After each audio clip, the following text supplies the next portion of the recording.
So I wanted to talk a little bit about doing a design with two colors that would expand a little bit on our discussion of negative and positive, and also thinking about the use of color. So in this print, I'm going to use two colors. I'm going to use magenta and yellow. And actually, I'm going to, in this one, show you how to mix one of your other kinds of paints with this open acrylic gel medium. This is gloss, so that you understand, really how you can take any of your paints and change them to behave more like an open color. So I'm going to take my quinacridone magenta. No, excuse me. I'm going to take my diarylide yellow and turn this is high flow, which is the thinnest viscosity. It's like almost like the consistency of acrylic ink. And by adding my the gel medium to it, I'll make it behave more like the consistency of the open acrylics. So let's do that first. So I'm just going to use a little container like this. There's paint on here, but it doesn't matter because, first of all, you could peel it off, but since it's already dry, nothing's going to happen. And I'm going to shake high flow up a little bit. And I'm going to squeeze a little bit out onto my palette here. I don't need a lot because it really goes quite far. And I'm going to open my gel medium. And it's white when it's wet, so don't let that scare you. It really won't change the color of your paint at all. And I'm reaching over here to get my palette knife. I'm going to take much of that. I probably am not going to use all of this. I think it's just going to make it too runny. So I'm going to just mix up my paint here. If this gets too runny, it won't really work all that well on your jelly plate. So you don't want it to run all over the place. There we go. That's going to still be a little bit transparent. So I'm going to add a little bit more. Trying to get this is kind of like cooking, and all I can say is the more you do this, the better you understand how much you need and how to add it. But there's so much pigment in golden acrylics that it really does go pretty far. And the only danger of adding too much gel medium to the paint is that it becomes a little bit more transparent than you might want. So here you go. So let's give this a try. I'm going to start with yellow and put my yellow down first onto the jelly. And clean. I can see that, yeah, it's a little bit thin, but that's okay. I think that should do it anyway.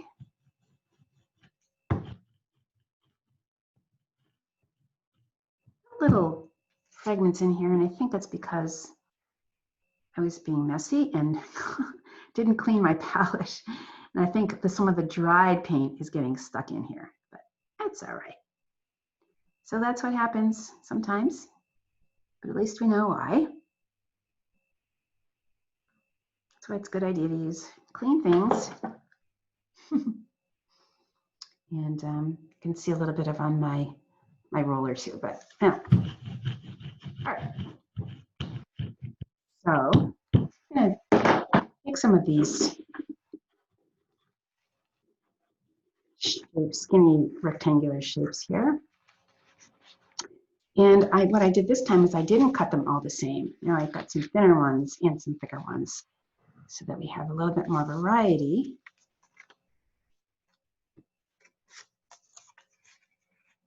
I like to overlap. Overlapping is always a good idea.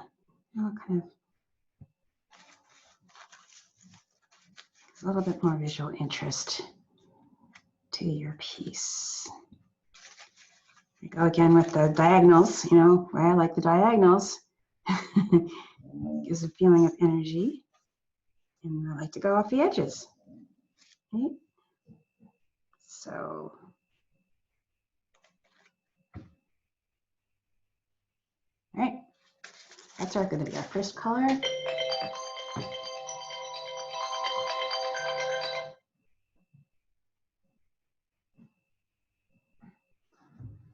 Hi, Claudia.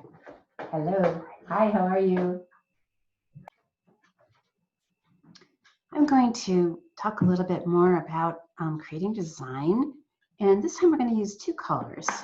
And actually, I'm going to use diarylide yellow mixed, and this is the high flow version. I'm going to show you how I mix it with a little bit of the open gel medium to create a thicker paint and also one that's going to stay wet longer. So this is very thin. This is the consistency of India ink or ink. And so you do need to shake it a bit before you use the high flow. I like high flow for other reasons. And I just thought since I had it up here, I would show you how if you're stuck and you don't have the color in the open viscosity or the open version, then you can make your own. So I just had to shake this up a little bit, and then I'm going to put a little bit of this out there. And it's pretty thin, as you can see. Pretty thin. And I'm going to add my open medium to it. I'm going to take, see it's white while it's wet, but it will dry clear. And I'm going to mix these two together. What happens is you're going to get a little bit more of a transparency when you use the high flow. It's just so thin, but there's certainly plenty of pigment in it. And that's not the problem. It's just that it's already kind of thin. Okay, so that should be good.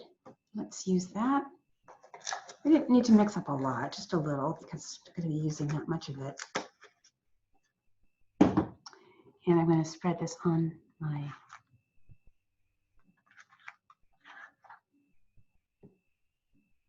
jelly.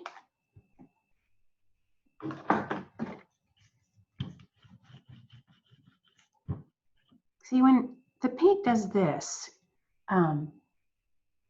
see if you can see that a little bit better. It's a little tacky looking. You can see ridges in it. That just means you have too much paint. It's just going to be a little too juicy. So I would just not add more. I would just spread it out with my sprayer. So when I spread it out, I can't see those ridges anymore, and so I can tell that it's a little bit more even. So now you use some of the little rectangular shapes that I just made to create another composition. And this time my shapes are a variety of thicknesses, so they're not all the same. And I'm just going to kind of put them down. No, I don't like that there. Let's try that. And so remember, where my shapes are will be white on the piece of paper because I'm covering everything but these shapes on the piece of paper. I'm just going to, again, try to do a kind of random design. It goes right off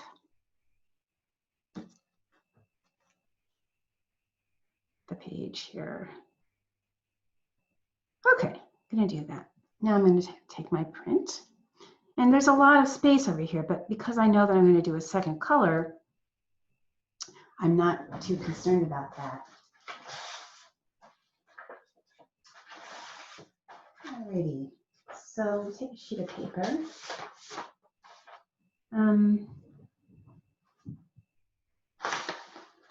Actually, what might be kind of fun is to use this one as my background. And I didn't register it, but I'm not too worried about that. It's going to be interesting no matter what. Oops, a little bit of sideways, but I'm just doing this to show you possibilities.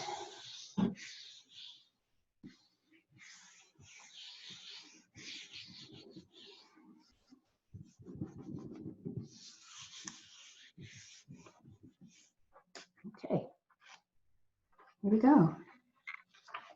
All right.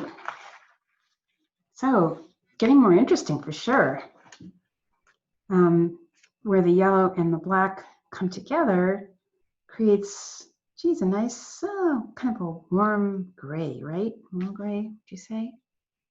That is. And now we're going to do one more color here, one more color. Because one of the things that I think this lacks is a focal point. It's a nice halfway piece. It's interesting. It has rhythm. In other words, we have these varied shapes that kind of flutter across the page. It's got movement because things aren't stagnant. They're not all symmetrical. It's an asymmetrical composition. And the colors are interesting, but my eye isn't drawn to any one particular place. Maybe if it's drawn anywhere, it's drawn right here to the extra white. And what I like about this, though, is that I've also repeated the white in other places. So it's not just one place it's white. It's a little bit of repetition. This is still the largest place, but still it lacks punch for me. So we're going to do one more color here that may or may not work, but at least it will help us to understand how we can make our compositions interesting, more interesting. So we're going to put that to the side. I'm going to pick up these pieces of paper and I'm going to do one more color. I'm trying to think here what color I really would like to see. What might be really interesting. So let's just talk about this together here. Actually, I think the thing that would really be good here is not to introduce another hue, but to just go with a stronger, darker version of one of these colors. And I'm going to choose black, I think, because we had the gray and we see the gray here. And so let's just go with black as being our final color. And let's just see what that looks like. So again, I'm going to take my open black.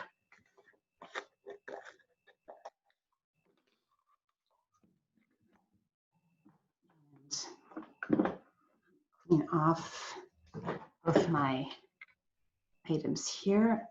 Don't really worry about cleaning that up. I don't think I need to. I don't think there's that much pain. And I also know that black will subsume that yellow that's on there. I won't even realize that. I just like to avoid having to clean off things that much. So, and again, this doesn't need to be super, super clean because we're just going to use black.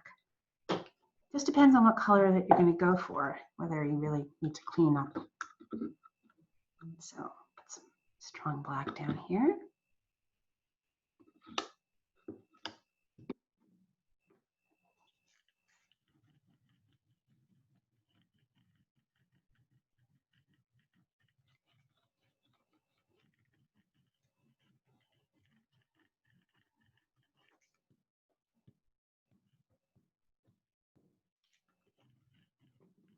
Surface. And going back to our same design element,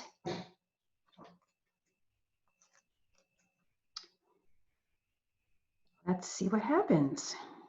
It's random because we don't know exactly. I'm just going to hope for the best and believe that because I'm using the same design elements, repeating the design elements, that I will end up with a strong composition.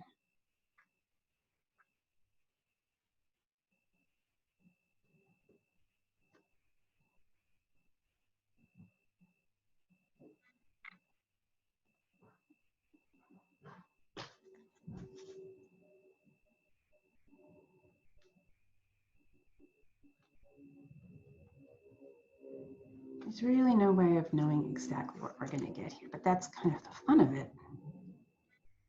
Just don't really know.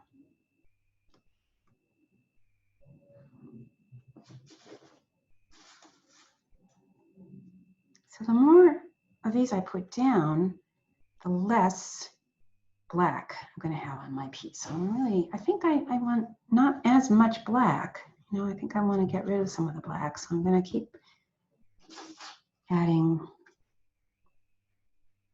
my design elements to cut down on how much black we have. And I'm hoping that the black kind of gives it a punch and gives the focal point. I also don't want the focal point to be directly in the middle. You know, you don't kind of want a bullseye effect.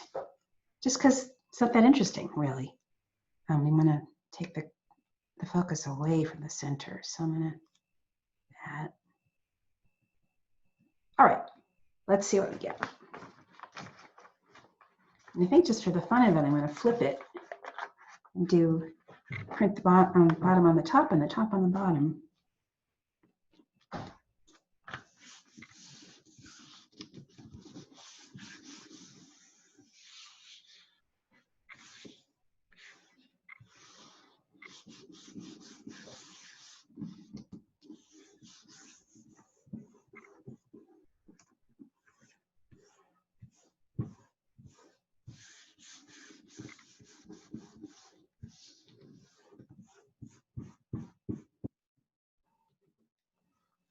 Okay, pull it away. All right. There you go. I like it better. I really do like it better. It certainly got more power. I think it's still lacking a little bit of a focal point. But anyway, this gives you an idea of how you can develop a print and what kinds of things you can take into consideration as you do that.